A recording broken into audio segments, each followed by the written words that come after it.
First of all, I would like to express my gratitude to the organizers for setting up this wonderful and inspiring conference. It's really a pleasure to be here, and thank you so much for having me. I would like to share with you some of our recent studies. The first one is is our proposal of how to implement a rotation sensor based on a cavity BEC system. This is done together with Jim Schulte and Jason Cosme. Then the second topic will be me reporting about implementing a dynamical BKT transition into the condensates. This is done from my side with my longtime collaborator Vijay Singh and together with the experimental group of Chris Foote. And time permitting, I'll mention a few words on our machine learning assisted design of quantum gates and Rydberg tweezer arrays. And this is done from my side with Nico Heimann and Lukas Bröers, and together with the experimental group of Klaus Denkstoff and Christoph Becker. All right. Okay, so let's focus on this rotation sensor idea. So basically, thank you. All right, so we figured this part out. So basically, the basic idea consists of combining the features of a toroidal BECs, which have been proposed as rotational sensors, with the capabilities of cavity BEC systems into sort of a combination, which I want to present to you today. And basically, let's bring in sort of our first component of this here, which is cavity BEC dynamics. Okay, so basically the setup here that is implemented in several groups and I learned all of this from my colleague Andreas Hemmerich in Hamburg, who is an honor and a pleasure to work with. Basically what you do is that you take a high finesse cavity, which has on the one side a semi-transparent mirror, which allows for photon emission through the mirror with some rate kappa or so. You load a BEC into this cavity and you pump it from the side, and you use retroreflection to have this kind of pumping from each side. And one thing that is cool about these type of system is that they feature a phase transition, which is depicted here. On the x-axis, we have the pump intensity of the transverse pump of our system, and for weak pumping, not much happens, and eventually you generate a phase transition. At this phase transition, you build up a density modulation in the system, which corresponds to a type of checkerboard order and a Z2 symmetry breaking. And simultaneously, you build up the cavity photon number that supports this structure. It is, in a way, a sort of self-organized Bragg mirror that emerges in this driven dissipative system. So this is one component that we want to use.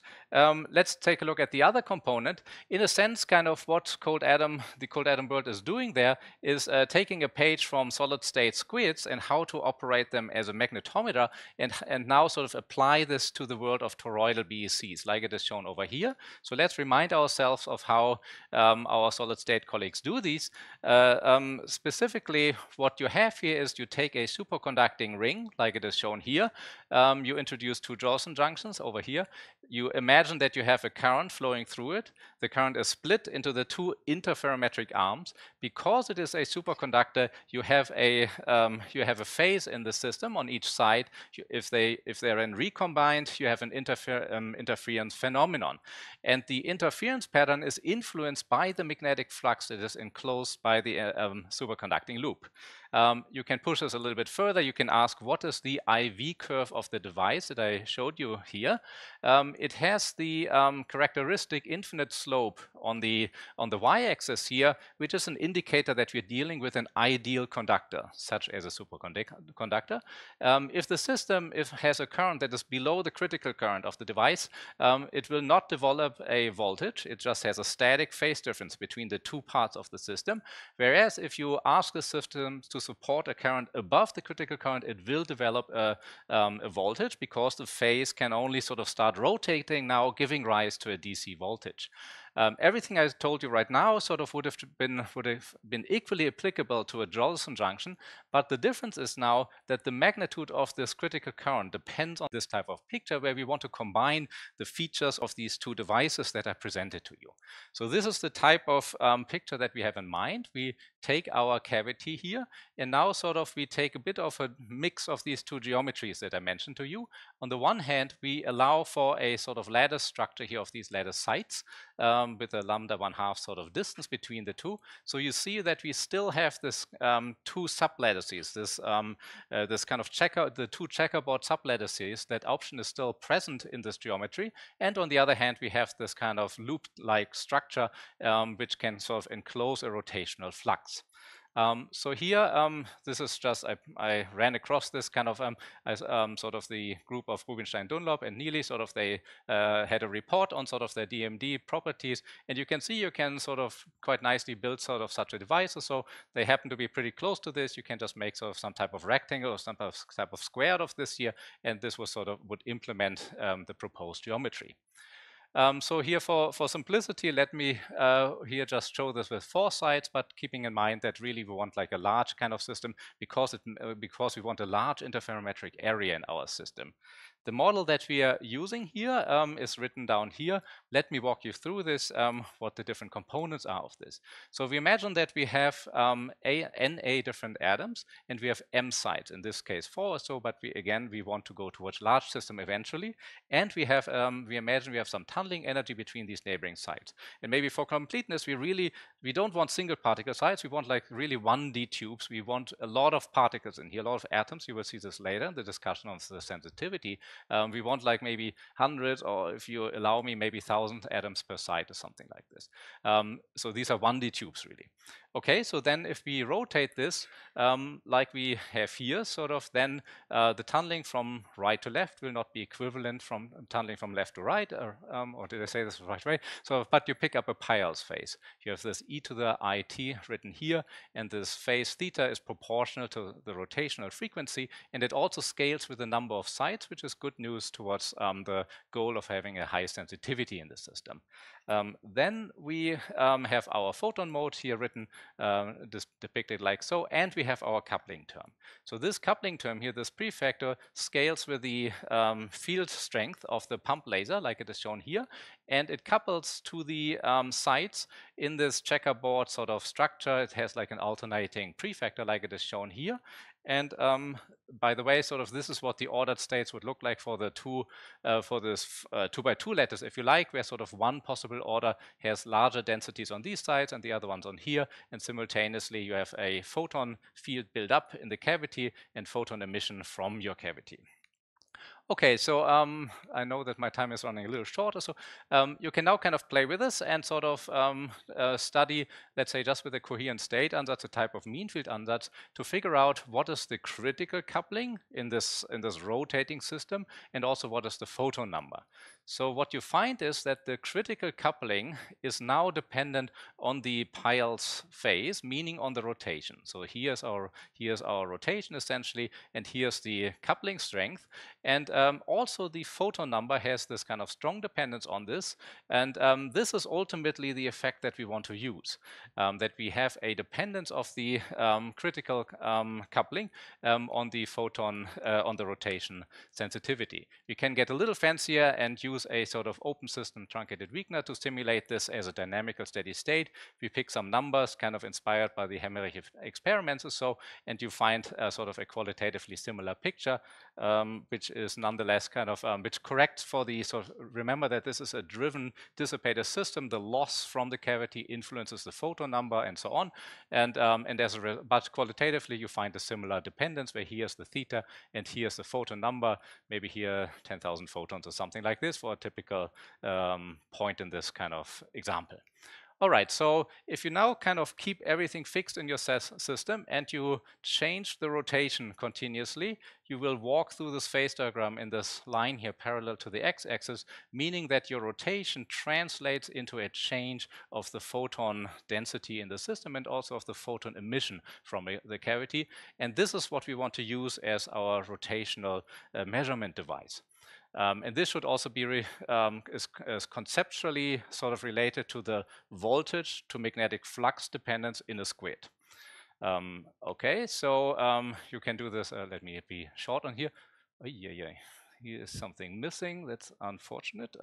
Okay, so I don't know why. This didn't translate. Okay. All right. So what you can do here is, all right. So in order to give a flavor of the sensitivity, we kind of still kind of optimizing this or so. If you imagine now, we have now a photon rate, photon being emitted at a certain rate from our cavity, and we give ourselves a sort of a measurement time Tm. That means that over this measurement time, the average photon number would be Tm kappa alpha squared. And you can now also figure out if I have now two frequencies, omega 1 and omega 2, you can ask like what type of distance, a difference of omega 1 and omega 2 can I distinguish statistically? And this is given by this kind of square root of n noise divided by the derivative of the photon number with regards to the rotation frequency.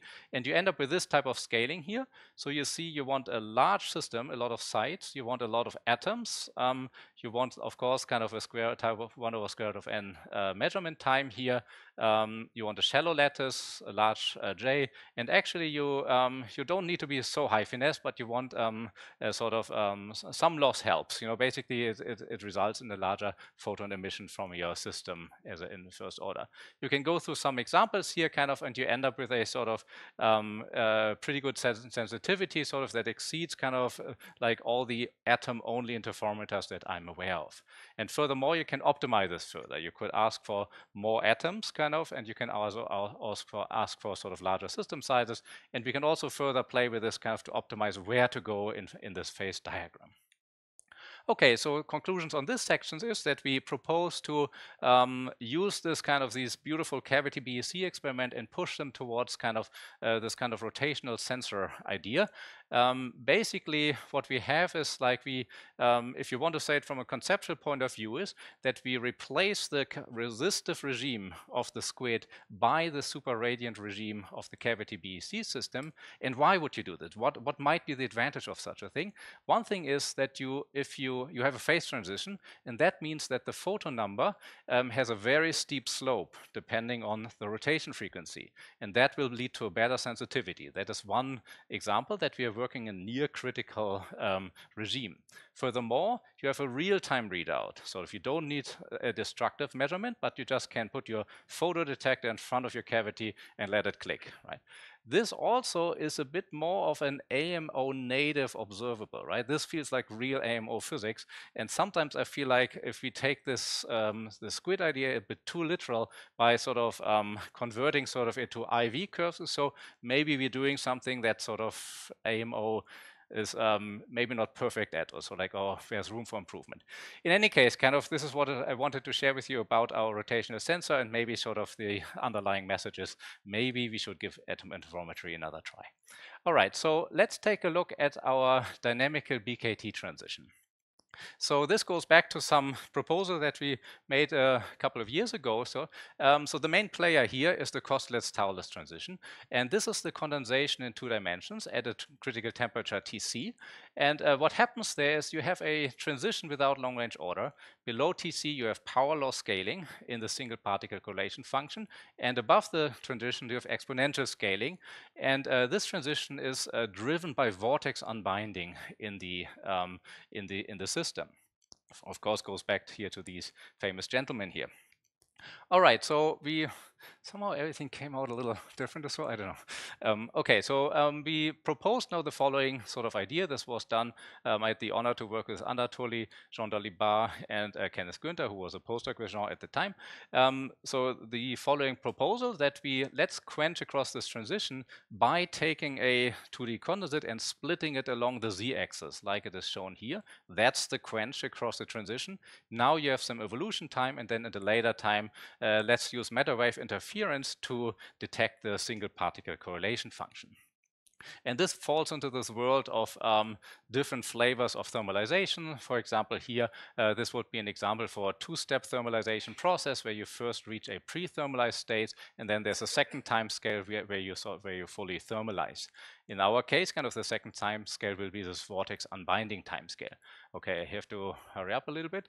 One thing that we were excited about is were to look at this dynamics as a real-time RG approach.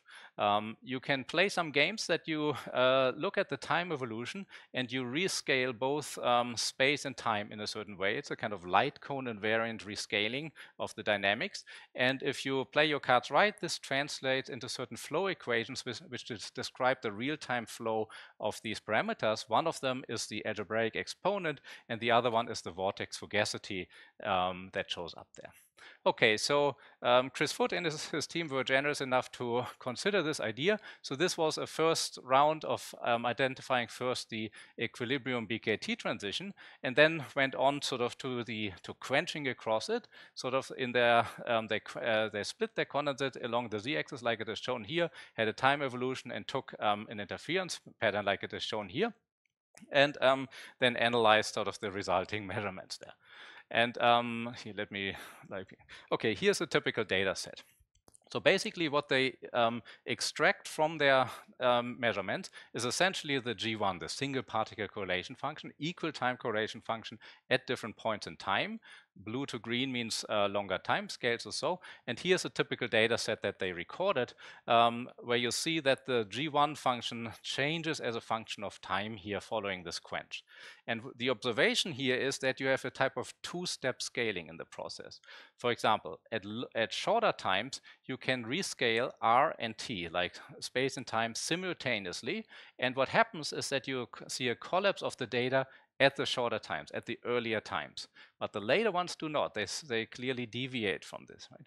For the longer times, you rescale, like another length scale appears during this time evolution, which is the inverse. The inverse is essentially the vortex distance, if you want to think of it as a sort of as a vortex plasma that emerges in there.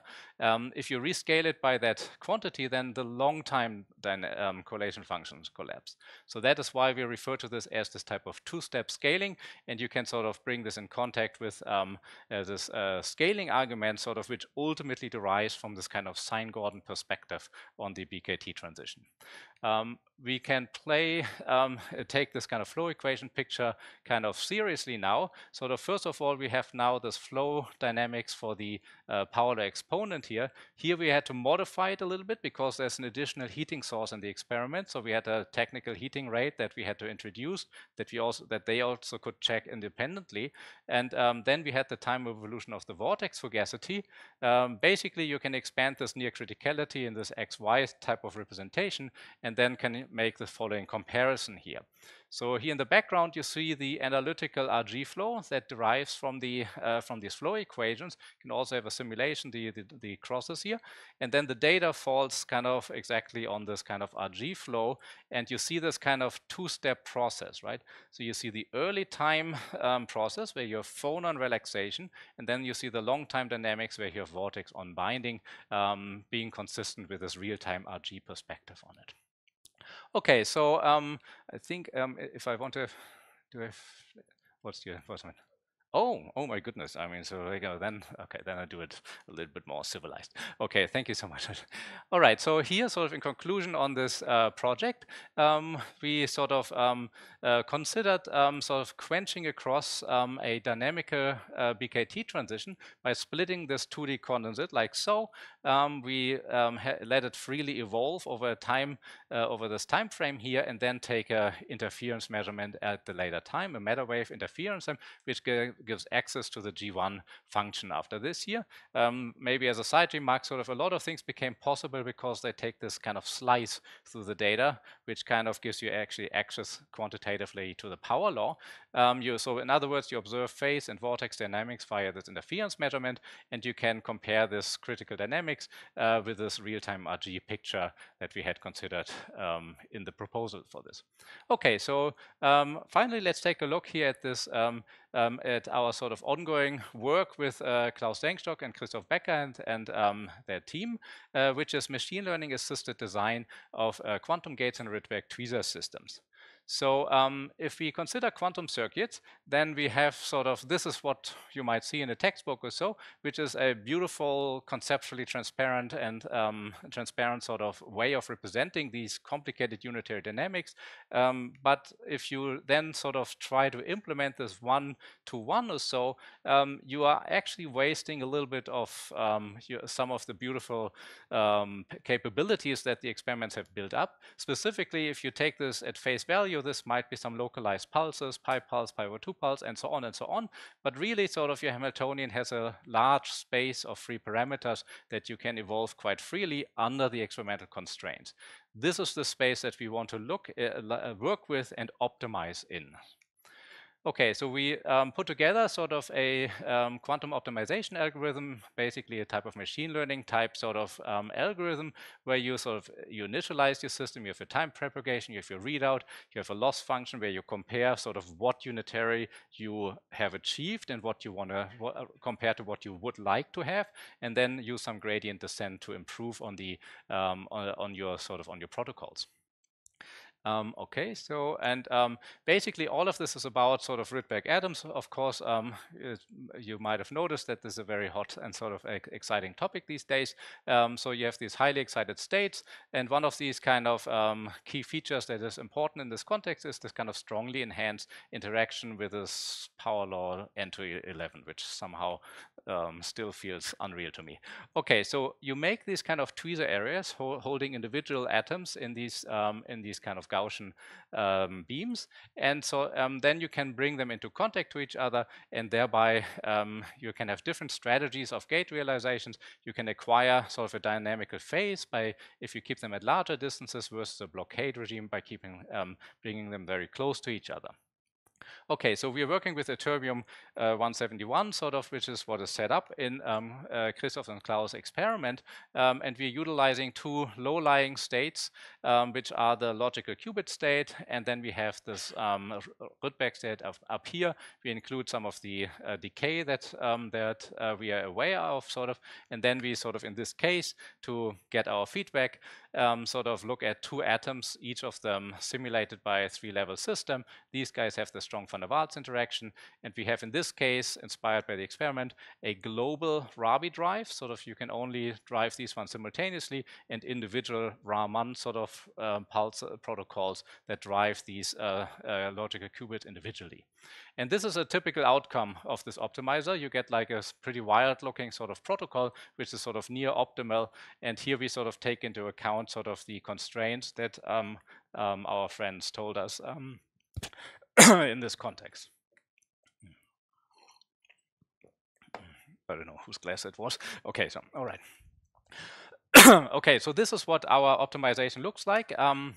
Here are the sort of training iterations. Here's a parameter which parameterizes in a certain sense the interaction strength, and you see that sort of you gain sort of a pretty on a pretty good time scale. You sort of accumulate you drive your system to a low infidelity, and you can make sort of a nice C0 gate, for example, as it is shown over here.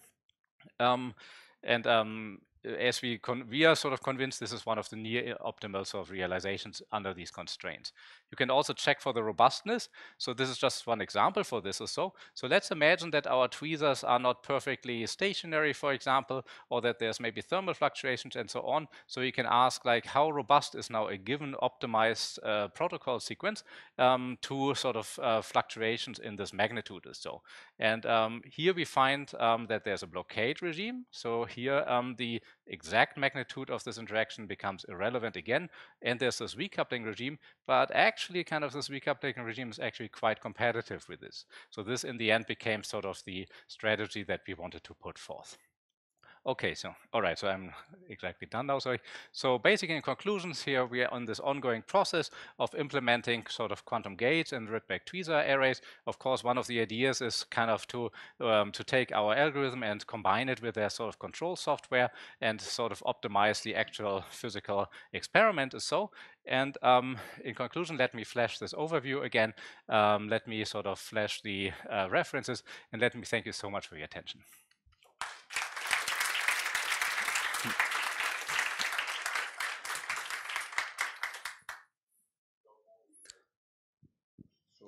time for short question and short answer. Okay. Oh.